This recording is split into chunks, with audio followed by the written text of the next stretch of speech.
Bonjour à toutes, aujourd'hui j'aimerais partager avec vous quelques conseils nous venant de Susanna Wesley au sujet de l'éducation de nos enfants.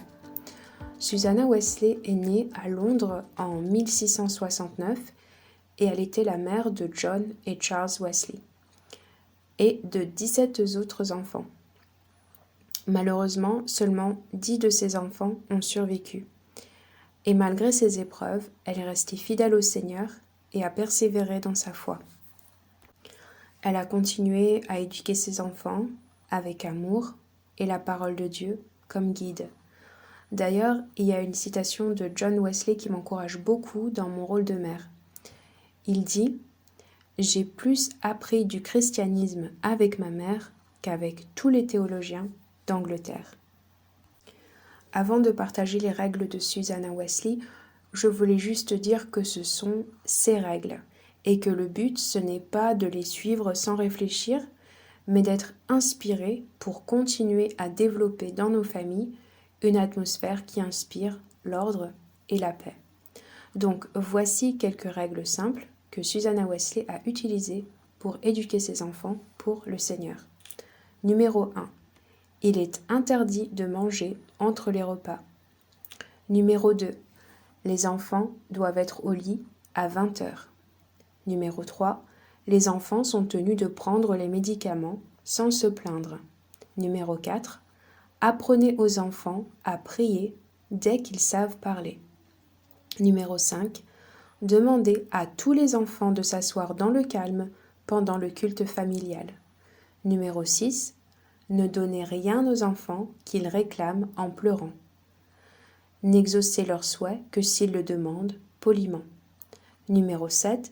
Les parents ne doivent pas punir une faute qui est d'abord confessée et repentie. Cela empêchera les enfants de mentir. Numéro 8. Ne permettez jamais qu'un acte pécheur reste impuni. Numéro 9. Félicitez et récompensez la bonne conduite. Toute tentative de plaire, même si elle est mal exécutée, doit être félicitée. Numéro 10. Tenez rigoureusement toutes les promesses faites aux enfants. Et numéro 11. Les parents doivent maîtriser la volonté de chaque enfant. Lorsque la volonté d'un enfant est totalement maîtrisée et qu'il est amené à respecter ses parents, alors un grand nombre de folies enfantines peuvent être évitées.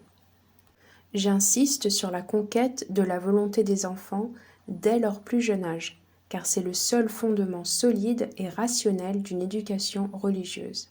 Lorsque cela est bien fait, l'enfant est capable d'être gouverné par la raison et la piété. Pour terminer, j'aimerais lire une citation de G.A. James pour notre encouragement et exhortation en tant que parents. L'influence silencieuse de la conduite des parents est beaucoup plus grande, en bien ou en mal, que la plupart des parents ne le pensent. Vous enseignez par ce que vous dites, vous influencez par ce que vous faites, et aussi par ce que vous ne dites pas et ne faites pas.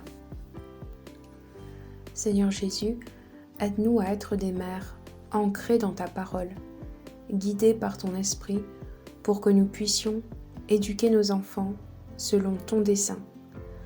Père, tu connais nos faiblesses, nos difficultés. Nos familles ne sont pas parfaites, mais nous gardons nos yeux fixés sur toi.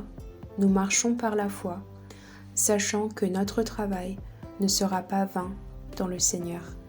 Amen.